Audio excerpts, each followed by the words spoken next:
is Faith Lapidus. And this is Steve Ember with Explorations from VOA Special English. Today we present the first of two programs about some of the most famous people who lived in the American West many years ago. We tell about lawmen, criminals, and gunfighters. And we will try to tell as much truth as possible about this interesting time in American history. Our story begins in 1883 in Dodge City, Kansas. Dodge City was a railroad town. Huge herds of cattle were brought there from western states to be transported by railroad to markets in the eastern United States. A man named Luke Short owned a small store where he sold alcohol. People also took part in gambling, games of chance, in his store. Several people who owned similar businesses wanted Luke Short to leave Dodge City. They did not like the business competition. Luke Short was threatened several times. He knew his life was in danger, so he left Dodge City.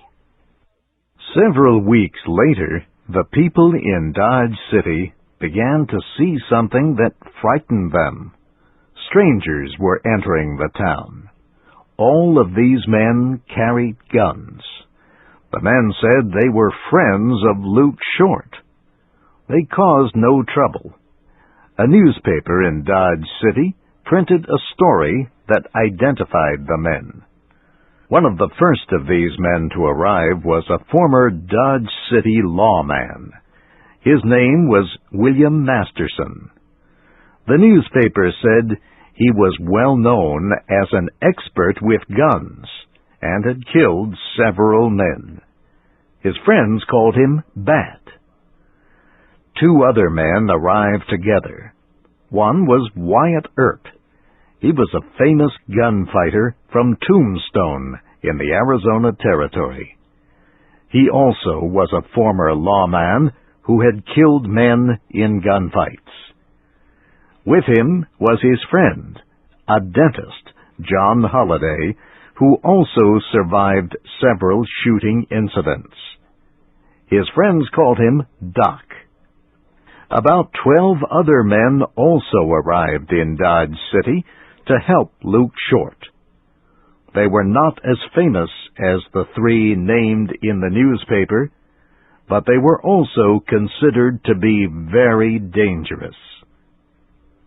Luke Short returned to Dodge City wearing his guns. The chief lawman of the town quickly sent a telegram to the governor of the state asking for help.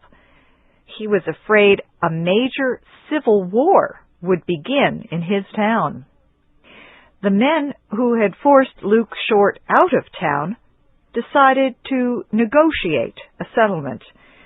They did not want to face his many dangerous friends. A few days after the settlement, Bat Masterson, Wyatt Earp, Doc Holliday, and the other dangerous friends of Luke Short left Dodge City. No one ever fired a shot. No one was even threatened. All it took to force a negotiated settlement was for these dangerous men to show their faces in Dodge City. Just the fear of them settled the argument in favor of Luke Short. No one wanted to deal with men who were not afraid of a gunfight. Who were these dangerous men? Why did people fear them so much? Why did they become so famous? The story of these famous men began a little before the American Civil War of the 1860s. This wild and lawless period in the West has been shown in hundreds of movies, television programs, and books. It only lasted for about 70 years. The first shooting incident by a person who could be considered a professional gunman took place in Texas in 1854. Most of the shooting incidents between professional lawmen and outlaws took place during the 1870s in Texas. The real movement into the American West began after the Civil War. Many families moved west to build new lives after the war. Land was almost free. Some people wanted to find gold or silver and become rich. Other families wanted to raise cows or horses or begin a farm and start a new life. But living in the American West was not easy. There were no laws, no courts, and little or no government. There were few lawmen to keep order. The people who arrived in the West included many criminals. Many were escaping punishment for their crimes. They knew that an area with no law would provide them with safety. These professional criminals often used force to take what they wanted: cows, horses, or money. Often there was little to stop them.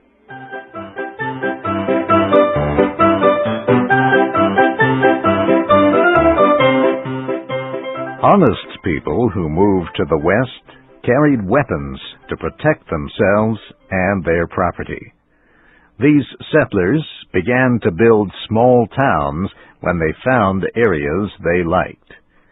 They tried to improve their towns with churches, schools, and the rule of law. But it was often difficult. To protect their towns, the settlers often had to employ people who were expert in the use of firearms. Several lawmen in the Old West had learned to use their weapons when they were criminals. Both the outlaws and the lawmen in the Old West had something else in common. They could do something many other people could not.